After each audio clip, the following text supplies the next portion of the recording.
It's my feel-good breakfast show. I am loving this segment. We are continuing our build-up to the upcoming 15th South African Film and Television Awards, and we're shining the spotlight on a short animated movie that has been nominated for Best Student Film. I cannot wait to see it. Now, this follows a rat who goes on a very revealing train ride, and it's called Flower in the Subway. It was created by a team at the animation school, led by production manager Christine Clézio and technical director Kane Forster. And they are joining us via video call in just a moment to share that journey. But first, let's enjoy the film.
Oh, man. It's cute, it's dangerous, it's romantic, it's beautiful, and the production is spectacular.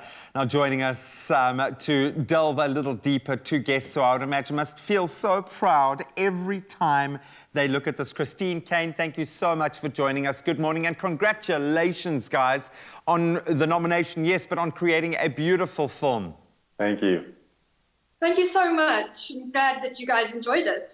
Christine, the whole time I'm just thinking, how long did it take you to nail that wink, that absolutely beautiful? How does it feel to have all of the hours, the hard work being recognized in the way that you are?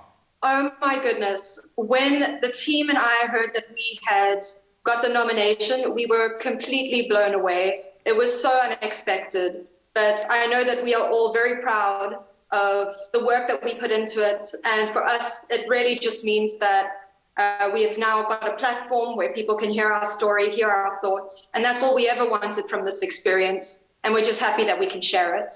And it really does tell a story. The narrative is beautiful. The short film, essentially about a rat who learns that, from my understanding and what I've taken away, that the valuable things in life aren't necessarily what you might think they are. How was the concept for the story itself developed? Because surely a good story is at the heart of any good production. So I think from the very beginning of our production, we always wanted the core of the story to be that what is the most important things in life are invisible to the eye, and it's the connections that you make with those around you and the love that you show yourself and others, because that is irreplaceable, it's invaluable. And throughout the story, it was just very difficult to try find something that was so symbolic and that was so easily recognizable by everyone, as we all experience life differently. And I feel that the difficult decision our main character, Theo, had to go through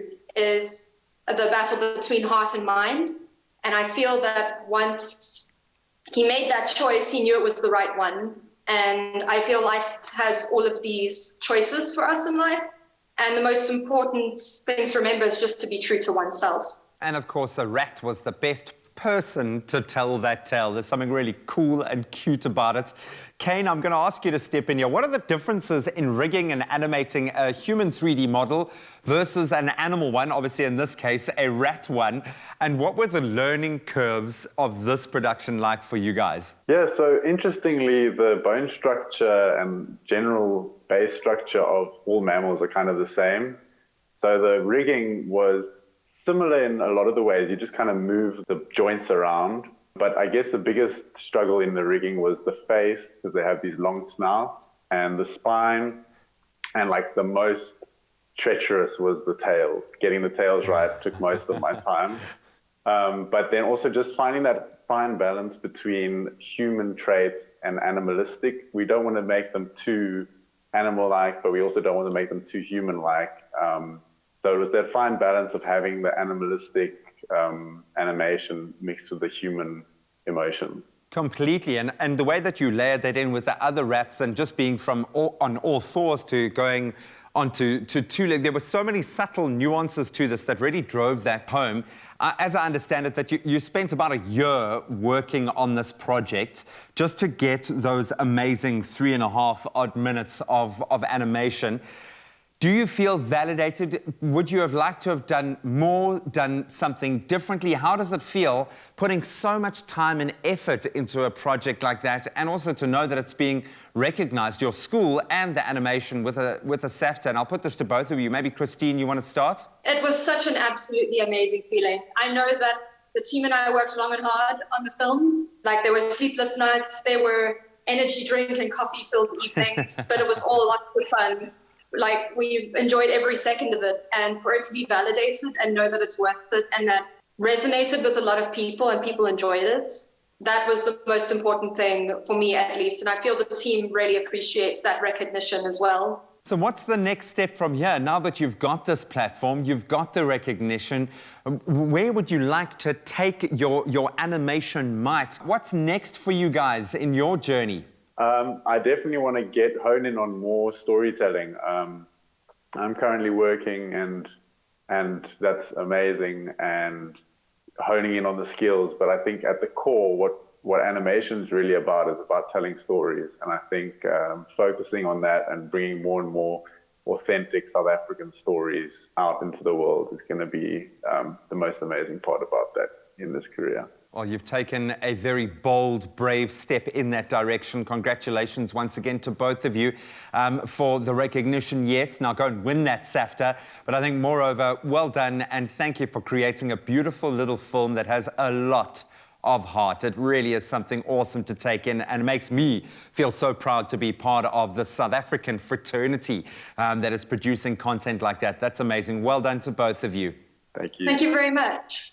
Congrats once again to Christine, Kane, and their amazing team again on their Best Student Film SAFTA nomination. Salute the excellence of up-and-coming talent like that, along with celebrated South African icons in the 15th edition of the SAFTAs. The award ceremony happens on Saturday, the 22nd of May, right here on S3, and you can follow all of the news using the hashtag SAFTAs.